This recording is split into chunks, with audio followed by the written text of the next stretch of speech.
Hi guys, today I have a Kenmore direct drive washer and I've got a Whirlpool Amana dryer I'll be pairing up with this.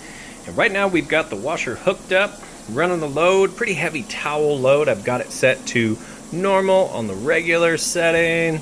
Over here we've got a soil level setting set to regular, warm on the water temperature. Softener added means that this one's going to use more water on the rinse cycle, full submersion. And then we're just doing one rinse on it. So tons of different options for your settings here. It's filling up with water right now, and it actually sprays from these 3 points down to get an even saturation on all the clothes.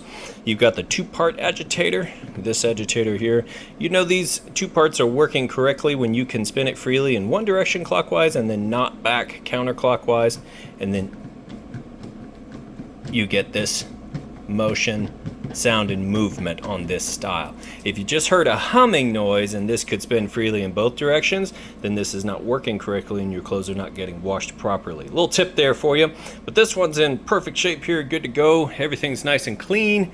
We've got those towels loaded up there. So what I'm gonna do, allow this to fill all the way up, come back, show you that it's full of water, full submersion, that it's agitating correctly, drains the water out like it's supposed to, and then finally has a nice, fast, smooth final spin cycle. Then we'll move the clothes out and over to the dryer, and I'll show you that the dryer is working perfectly.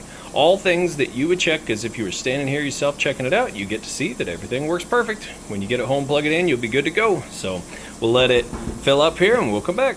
Okay, so when we lift the lid up, it's obviously going to shut it down with the safety switch, but you can see full submersion on the clothes there. Now it's going to kind of resense, spray a little water, and go back to agitating.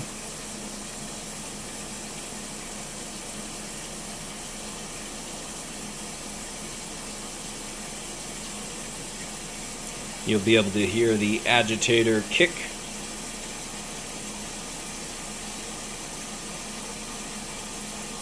Now this, while it's doing this little thing here, this doesn't have anything to do with how much water it's going to use.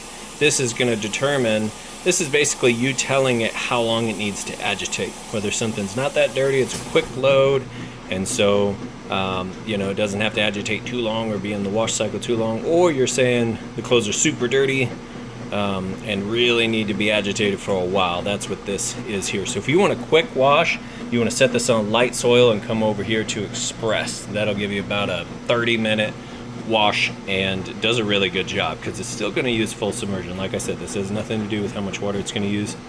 It is an auto sensing, but this was before they started going super low water. This still uses full water.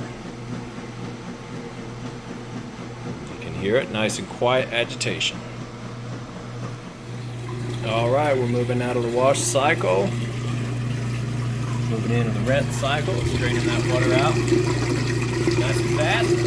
So it's going to spin to extract the used up water, fill all the way back up since we have this softener added. And I guess otherwise it would do like a spray rinse, probably a couple of times. However, this here is going to make a full submersion rinse cycle, and it'll agitate for a bit. Then it'll drain that out as we move into the final spin, which is what I'll come back for next. Okay, moving out of the rinse cycle into the final spin cycle. Just draining all that water out, getting up to speed. You can see from the outside, nice smooth operation. Sounds great. And what I'm going to do is go ahead and lift this lid up. The safety switch will engage and it will stop it, but you'll be able to see that everything's spinning nice and fast before it puts the brakes on too much. So here we go. That safety switch engages and comes to a stop. So I'll let it get back up to speed, finish up that spin cycle, then we'll move on to the dryer. Okay, we've got the washer finished up.